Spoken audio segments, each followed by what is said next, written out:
it's been a while since we last had a beginner's guide series on the channel, but I'm really happy to say we are back with a new one today. It will of course be for Marvel Future Revolution, a game that has just launched globally. However, I've been playing it for the last 2 months via the soft launch version. I have all characters at level 100. The idea behind these videos is that when you're actually leveling your characters in game, you don't get a good idea of how they play and how they feel until later on. So by that point you might invest a lot of resources into a character that you don't actually like. So with these videos, what you can do is you can check them out and it will give you a real good understanding of how the character plays at late game, because I do have all the characters at level 100. Now the format we will be following in the video: first off we start with a quick overview of the characters so you can get an idea whether or not you like them and you want to continue watching the video. If you do, we follow that up talking about the hero's potential, that's specific stats you can actually upgrade for them. We'll check out the specialisations next. You get these late game and they can really take your hero to another level. We'll then have a look at some of my favourite skills on the character in question. We'll check out their outfits. We'll talk about the battle badges that would work for them alongside the mega card sets that would work, and we'll talk about free to play sets and whale sets as well. And then finishing up for a bit of fun, we'll look at some build options that I've been playing around with, and I'll let you know the particular favourite build that I'm using on the hero of choice as well. So if you like the sound of that, let's jump in and let's do the overview. The first hero, of course, it will be Captain Marvel that we're looking at. So full disclosure straight away here, Captain Marvel is actually the character I chose to be my main. Initially it was Iron Man. I played around and leveled Captain Marvel to level 100. I've switched to her being my main and I've really not looked back. I absolutely love her. Now, how does she play? She's a hybrid style hero. She has a selection of melee and range skills, so you can go full melee or full ranged, or you can use a mixture of the two. She is primarily a boss killer and a single target style hero. She does have some AoE that you can put into her kit, but she's certainly not as strong for taking out mobs the way that the likes of Doctor Strange or Storm are. When you're levelling up, she can feel a slow starter, but I can say for certain, because I've put a lot of resources into her, when you actually really spend a lot of time with her and you start to unlock her specialisations, she becomes exceptionally strong. She can put out a huge amount of damage and she has a huge amount of survivability as well. This applies to both PvE and PvP modes. Some general build options that you want to build around, I won't go into too much detail here because we'll cover it later on in the video, but you've got a build option that's all around getting her ultimate skill available as often as you can and getting as high uptime as you can. You have a really pretty fun movement build that's got a lot of survivability, and then you've got a cosmic energy focused range build as well. So that's how Captain Marvel plays. Let's now move on to the potential that's available for her.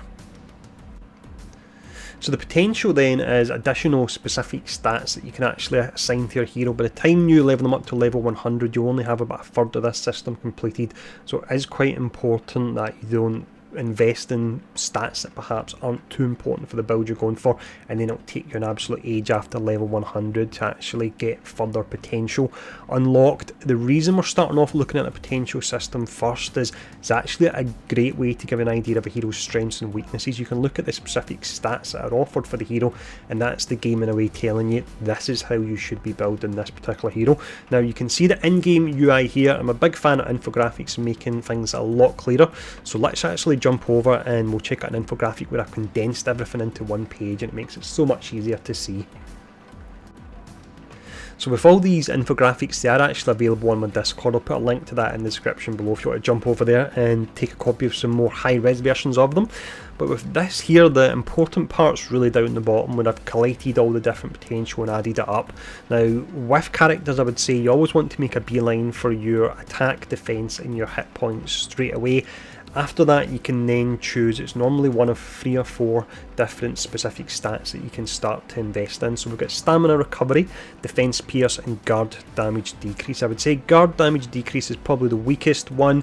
Defense pierce can actually help you do a lot more damage. It pierces through enemies' defense, it really does what it says in the tin.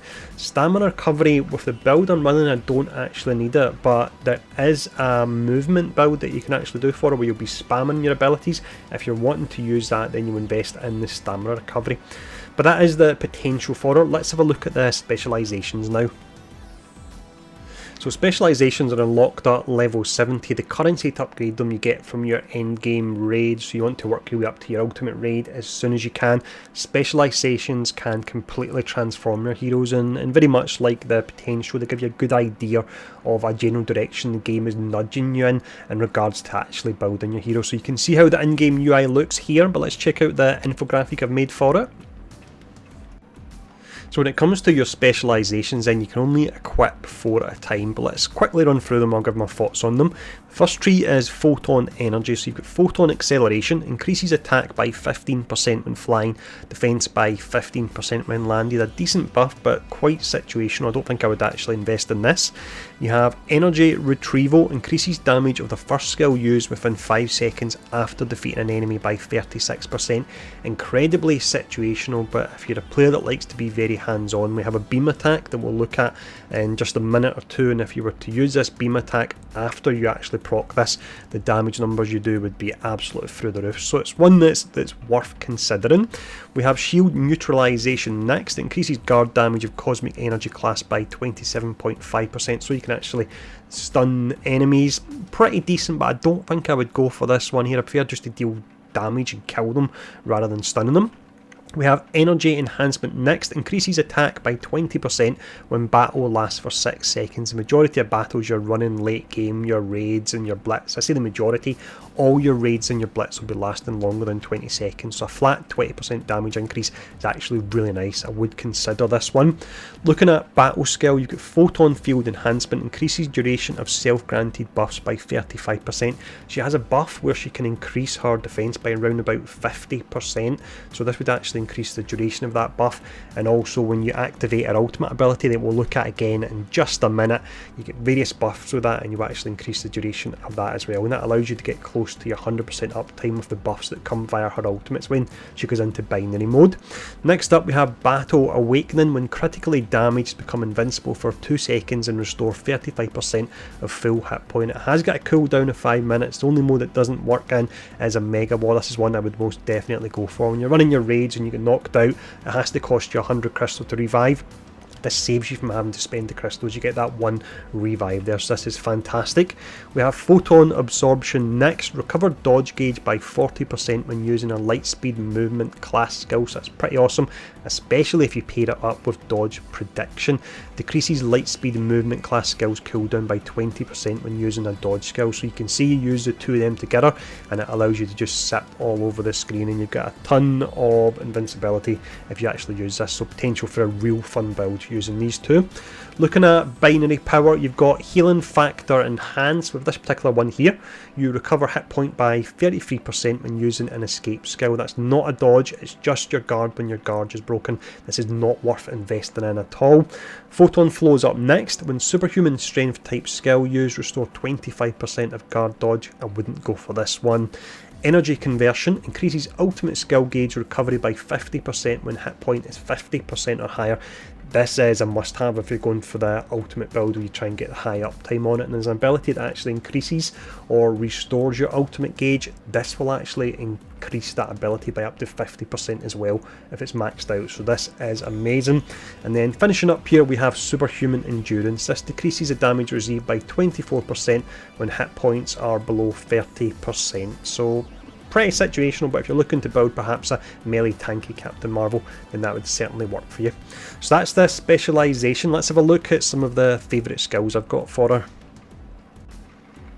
So heroes then currently have 32 abilities in the game. I'm not going to run over all of them. I've highlighted particular abilities for each different tree, and they're ones that I find to be really interesting or worth having a good look at.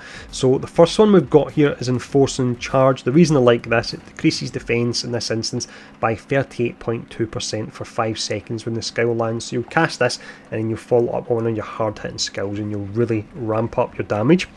If you're not using that particular tree, you can go for this one here. It's Cosmic Energy class and it increases damage received in this instance by 28.58% for 5 seconds. And doing testing, the damage numbers on either decreasing their defence or increasing the damage received, they seem to be really pretty similar. We have Energy Impact up next. This one is absolutely incredible. It recovers your ultimate skill gauge. Let's just say it was 20% just to make this next bit I'm about to explain a bit easier. So Earlier on we looked at a specialisation that actually increases your skill gauge recovery by 50%. This adds into this as well, so your skill gauge will recharge quicker, but when you use this it will jump up to close to 30% recharge of your ultimate skill gauge, and that's every 23 seconds you can use it. Absolutely amazing. We have Photon Flight up next, just a regular damage skill, but you can see guard break is highest, so it's nice for breaking the guard on bosses. We then have Photon Blast. I would say regardless of the build you run with Captain Marvel, if it's movement, if it's melee, if it's cosmic energy, you want to use this. You can see it does close to 3000% damage, and in a moment we'll look at an ability that's actually nice to cast just before you use this, because you are a bit of a sitting duck. One other thing I'll mention with it that's amazing, some channeled beam abilities, when you actually use them, the hero won't readjust if the enemy's defeated or if they move, but with this you actually track the enemy. If you defeat the enemy, you'll start tracking another enemy until the end of the animation. Absolute amazing ability, like level this one up as soon as you can really. Next up we have Kree Power. This one, if you're going for a superhuman strength build, you can see this decreases your defense. That's instead of this one up here, your Mighty Flight, so you can choose which one you're actually using there. And then we have Photon Energy. This is the skill I referenced a moment ago. So before you cast your channeled attack with your beam, you can cast this and it increases your defense. It's close enough to 50% for 8 seconds, and we actually had something in Specialization Tree that increased your buff duration. It will increase the duration on this, so you can get it for around about 12 seconds or so. We have Photon Buster up next. It is just a damage ability, but it does a nice amount of damage. You can see it's 850.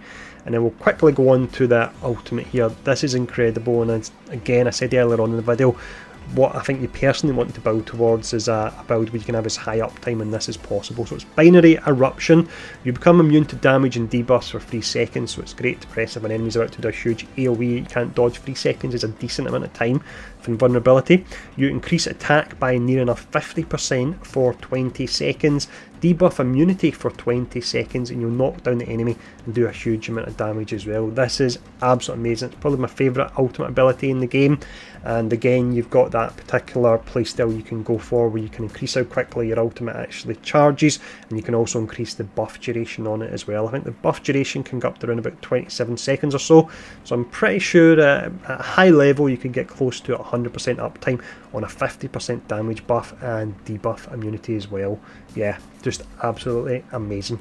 So that's the skills I would say are worth checking out. Let's have a look at her outfits now. For these next few sections here, what we'll do is we'll just jump straight into the infographics for them to save a bit of time. Now, when it comes to outfits, your overall aim is to grind for your regional costume. That will take a fair amount of time. In the 2 months that I have been playing, I only actually have 3 of the 4 regional pieces that I'm looking for, and I have crafted a lot of boxes looking for them. The reason the regional ones are so good, they've got higher stats and they actually buff entire skill types as well. Now, in the short term, I would say it is recommend bringing up another non-regional suit. For Captain Marvel, the one that I would recommend, because it buffs the Photon Blast skill, that was your beam, it's the Carol Corpse outfit. So the beam was doing around about 3000 damage. With this, it should probably pull up to around about 3500 damage, which is pretty amazing. In the long term anyway, in regards to your regional suits, the ones that I would recommend would be Xanderf or Midgardia. Xanderf is great, it buffs your light speed, movement, class skills, and skills that are included under that would be the one that increases your ultimate recharge speed and also that defense buff as well, so you can push them even higher. And then you've got the Midgardia outfit, that's all about buffing your Photon Blast and other energy skills. So that's the outfits. Let's have a look now at the battle badges. For your battle badges, you always want to start off by grinding your Maestro Blitz first. This will give you the set that bumps up your super villain damage.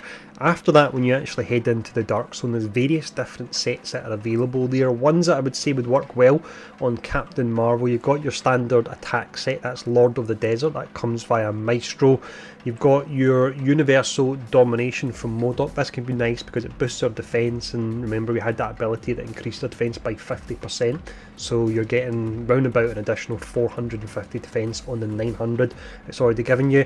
The one that I would really aim for would be Growing Pains. So this is the one from Yellow Jacket, and it increases your ultimate skill gauge recovery, so you can get that elusive 100% uptime on your ult and the 50% buff that comes alongside it, and the crowd control immunity as well. That's personally what I am aiming for.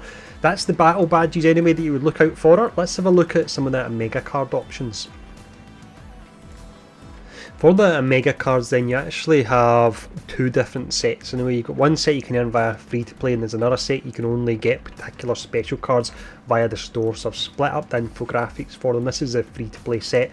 So with this one here, it's actually the three top ones you can see that would be the ones I would recommend for Captain Marvel. So the way I've laid it out, you've got the card set name, you've got the location when you go to farm them, you've got the base stats you get on them, and then you've got the set bonus as well. So you can see with Sandaire 4, the set bonus you're getting in that is your stamina recovery. Again, nice if you're running the movement build, but you've got that ultimate skill recovery, which is fantastic on her. For Midgardia 4 here, this particular one, your set bonus is crit damage and crit rate. That's nice really on any character. And then you've got Dark Zone 3. This particular one is offering you your damage and also your total damage. I'm going to talk about stats in another video, but total damage is an absolutely fantastic stat. So that's the free to play Omega card sets that I would recommend for her. Let's have a look at the ones that are only available via the store if you want to complete the entire set. So with these cards then, next to the name I've actually noted how many special cards you need to complete the set. Your special cards only come via your Omega card draws, so this is more for people that are spending in the game. You need to spend a fair amount if you're looking for a specific card. But in regards to the sets I would recommend for Captain Marvel, your middle set, Midgardia 6, this one offers supervillain damage increase, defense pierce and also defense. That'd be great in PvE. In regards to PvP, two sets that can be really nice would be your Dark Zone 4 and also your Dark Zone 5 as well there. But that's all that Omega cards. Let's actually finish up with the fun part of the video now. Let's talk about some of the build options I've been playing around with on her. So what I'll do for this section here, I've actually talked through the skills for 3 different builds. 2 of them that I've really theory crafted, and the third one is one that I'm actually running myself and having a lot of fun with. In future, when I've geared up Heroes more, I'll look to do build videos on them, of course. But this one here would be your movement build. You would use the Sandaire Region suit. This one will make you feel like the movement build for Nova in Marvel Heroes. So you start off with a light speed movement ability. This one recovers your ultimate skill gauge. That's really essential on her. You then get another light speed ability movement. This one here is decreasing the defense of enemies by close to 40%. You follow that up with another light speed movement ability. This one will break in the guard on enemies and it does a huge amount of damage.